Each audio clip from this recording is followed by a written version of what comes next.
do believe that the Christians have to stand up. I don't think that God made you to be anybody's footstool. I do not believe that he made us to be cowards. I do not believe that he allowed us to be people's doormats to step on us. Why would God use somebody like Abraham? Why would God use somebody like David? Why would God use somebody like Peter? Why would God enlist a mercenary like Paul and take everything about Paul away? Thank you for tuning in to our broadcast. We pray that you are blessed by the message as we discuss, Let My People Go. Now back to the word. The Lord said, I have surely seen the afflictions of my people who are in Egypt, and have given heed to their cry because of their taskmasters.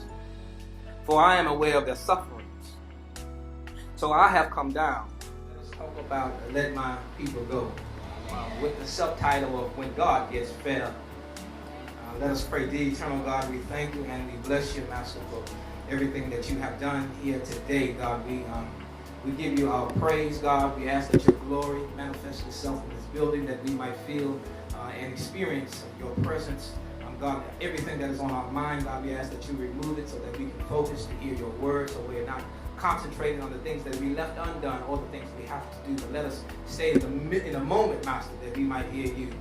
God, we ask you to forgive us of every sin of omission and commission, blot out our iniquities and our transgressions, Master, that our prayers might not be hindered. God, I decrease, that you might increase in me, that you might use me more.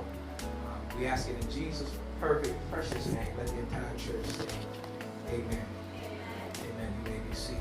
Let my people go. And when God gets fed up, there's something to be said about prayer. And then there's something to be said about staying. And then there's something to be said about when God says, I'm going to send you. So as we look at this text, we'll deal with it from the then to now. The people of Israel, were captives in Egypt. They were slaves. At one point in time, they were slaves they were living in conditions that were conducive to them surviving. And then at another point in time, that changed. So that became harsher, so that they started to cry out to God because they were treated unfairly. It's like Black Lives Matter. It's not saying that I'm more important to you. It's waving a flag and says, hey, I'm here. I matter. I am important as well. So they say, God, we matter. But something happened along the lines that the taskmasters, because they saw the power that the Israelites had, because they outnumbered them, they decided to inflict more pain on them so they would get the idea to come against the Egyptians. So imagine what happens when the slave masters, when the owners of the people decide, know that you're a risk. They know that you're a danger. So in order for me to get you away from you thinking that you're going to take over the house, I'm going to whip a few. I'm going to beat a few. I'm going to kill a few. I'm going to hang a few. I'm going to drown a few. So the rest of y'all don't get no idea to try to do anything. So they inflicted pain and torment to this group of people so that they stayed right in their place. And it had to be, I guess, a couple of them that had a great relationship with God. Because these are the sons of Israel. They came out of where God loved the most. The Bible said that God loved the Israelite children, that they are his nation, and that there is no other nation that is greater than this nation, no matter how big they are. So God loved the children of Israel, and they cried out to God.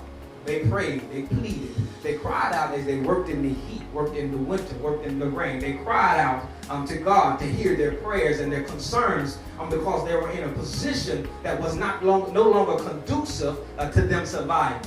Their lifestyles were at stake. Their families were at stake.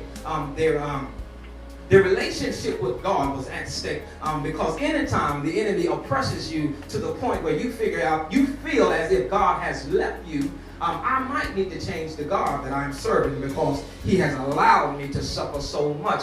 So there was something going on in the inside of the Israelites that they needed to cry out to God. In other words, God is saying, I'm listening to you. I have not abandoned you. I'm listening, and I'm going to determine in my mind when I need to come down and get you out of your pit of despair. So he said that I heard the cries because of the taskmasters, and I know exactly what they're going through. When we get to the point in life where we feel like God has left us, he has abandoned us, he doesn't understand me, he doesn't want to help me, God says, if I heard them, I hear you. If I know what they're going through, I know what you're going through. You just have to keep praying and working. Praying and working. Praying and working. Then God said in verse number 8, he said, now I'm going to come down. When God gets fed up, the last person you want to see is the one in charge. I can deal with the supervisor, but I don't want to deal with the CEO. I might be able to talk my way out of trouble with the manager. But when the owner of the business comes down and has to deal with me, an employee, the consequences are going to be extremely different. But when God gets fed up, God go ahead and does what God does. God go ahead and clears the pathway for the other folks that want to be in his presence and allow him to be their gods. So he said that I'm going to come down and bring my people out of Egypt because they have been persecuted too long. They have been disrespected too long. And I'm going to bring them to a place not only it's going to supply their needs, but it's going to be so vast that they can't see as far as this way, as far as that way. It's going to be theirs. But I need you to go, Moses, because I'm going to use you as my voice, my mouthpiece. I need you to go. So when we look at the text, there are some things that you and I must do if we expect God to get fed up with the folks that are dealing with us. If we expect God to cry out and tell our oppressor, our enemies, whoever that is, to let my people go, there are some things that you and I must do. The first one, we must separate ourselves from sin. We can't expect God to have mercy on us, and when we can't have mercy on ourselves, and we still dibbling and dabbling in the things that God already declared was no good for us. That's like going to the doctor, and the doctor's saying, you know, you got high blood pressure, but yet you still eating foods that are going to give you high blood pressure. That's like going to the shoe person, and they say, well, we don't have it in a size 8, and you get a size 6. Anyway, but you expect there to be no pain because you're wearing your own size. God says, if you expect me to be fed up with the things that the people are doing to you, if you expect me to pull you out of danger, you're going to have to stop doing things that are putting yourself in harm's reach. So you're going to have to stop dibbling and dabbling in sin. Sin separates you from God. Oil and water never mix, but they can stay in the same canister. But when you pour them out, one to go this way and one to go that way. God says, if you want me to be God, I need you to look like me, not only on the outside, but on the inside as well. So the things in your life that you know are sin, God says that you need to stop doing. You need to stop fornicating. You need to stop lying. You need to stop stealing. You need to stop allowing the spirits that consume you to change what you believe you are. He said you need to stop doing all of that because that is putting a wedge between me and your breakthrough. That's putting a wedge, a bridge that you don't have a toll to pay with. That's putting you in harm's reach, and I need you. If you expect me to come down from my kingdom, if you expect me to walk down your streets, if you expect me to stand up for you, then I need you to stand up for me and stop allowing sin to be your bedmate. Stop allowing sin to be in your inbox and tweeting you and sending you messages on the DM. Stop allowing sin to be the thing that you wake up in the morning thinking about, the thing that you go to sleep at night. Stop allowing sin to be your company. I need you to be my people. Secondly, if we want God to get tired of folk dealing with us harshly, we have to learn how to pray. We have to learn that not only is there power in our prayers, but there is anointing that comes over us when we learn how to pray. Jabez, the Bible said in 1 Chronicles chapter 4 and 10, Jabez said that he called out to God and said, oh, that you would bless me indeed. That you would enlarge my territory, that you would place your hand on me and keep me, that I might cause no pain. Jabez knew and understood who God was. Jabez did not limit God to, God, I just need this extra. God, he said, God, I need you to bless me indeed, undoubtedly, without a question. God, I need you to open up the tollway, the booth ways for me. I need you to open up everything that you have in reserve for me, and I'm going to believe you, God, for it. Not only that, Jabez said, then God, I need you to put your hands on me. In other words, Jabez said, God, when you bless me, I need you to direct me when you bless me. When you pour out whatever blessing, if you heal me from the disease, God, I need you to bless me and tell me where I need to be. God, if you pour out a financial blessing, God, I need you to tell me what I need to do with that money.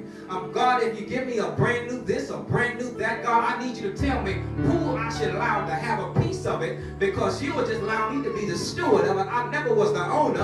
All I am is a great tenant. So Jabez said, God, will you bless me and then keep your hands on me? In other words, Jabez says, I'm not going to be naive with what God's going to do for me. I'm not going to take it for granted that God is a God that he can bless me with all of the abundance. I want God to be my accountant. I want him to be the real estate manager in whatever he gives me. I want God to be my counselor. I want him to be my peace, my priest. I want him to be everything for me when he blesses me in me. There is nothing too hard for God. If Jabez recited a simple prayer that was more powerful than, God, I need you to deal with my enemies. Father, heal me from the sickness. Lord, the bills are due, and you know I don't have no money. If Jabez had enough spiritual sense to say, God, bless me indeed. In other words, Jabez says, do whatever you want to do, but bless me. Bless me however you want to bless me, but bless me. Do it whenever you want to do it, but just bless me. And God, I need to go even further. I don't know how to maintain the blessing, so I need you to put your hands around me and don't give it to me all at once, but tell me that's mine. Tell me you offered me 1 million, but give me 50. I'll be fine with that because I know I got money in the reserve. Tell me and show me that you gave me an apartment, but you also gave me the whole complex. I'm fine with that, just as long as I got something in reserve. Tell me. And then we also have to stay committed to the cause until change comes. The enemy is great at convincing us that too much time has passed, that God will not answer your prayer. The enemy is great at convincing us that God doesn't love you that much because you're still here.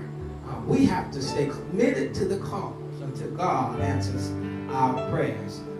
God said in verse number 7, he said, surely I have seen the afflictions of my people who are in Egypt and have given heed to their cry because of their taskmasters. I am fully aware of their sufferings. God was not talking about 2 weeks out of the month. God was talking about hundreds of years that had went by until he decided to come down from his throne to really deal with the people that were in Egypt. So there may be a time period in which you and I have to stay in our prospective places until God gives you an answer, or until God gives you some directions on what you have to do in order to see the blessing come through. There may be a time period, but you got to stay in the race.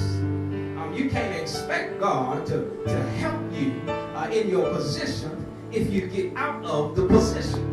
You can't expect God to give you a promotion if you quit the job. God says, if you need me to help you while you're there, stay there. Stay there. Work and pray. Work and pray. Work and pray. And watch me. Watch me move. Isaiah said in 40:31, he said, but they that wait upon the Lord. Don't give up because you're still running. Because God said that I'll blow energy, I'll blow strength into your body. You have to stay there even if you pass out. Know that I'm a God that can resuscitate.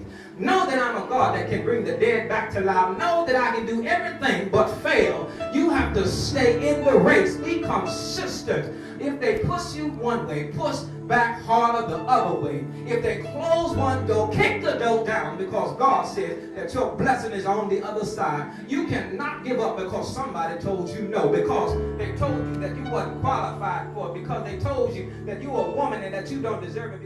God says if you stay committed to the thing, I'll show you exactly what I can bring you out of if you allow me to help you while you're in it. He said, don't jump out the boat because the river gets too rocky. Stay in it and watch me tell the winds to stop moving, because I'm that kind of God. He said, stay in the boat.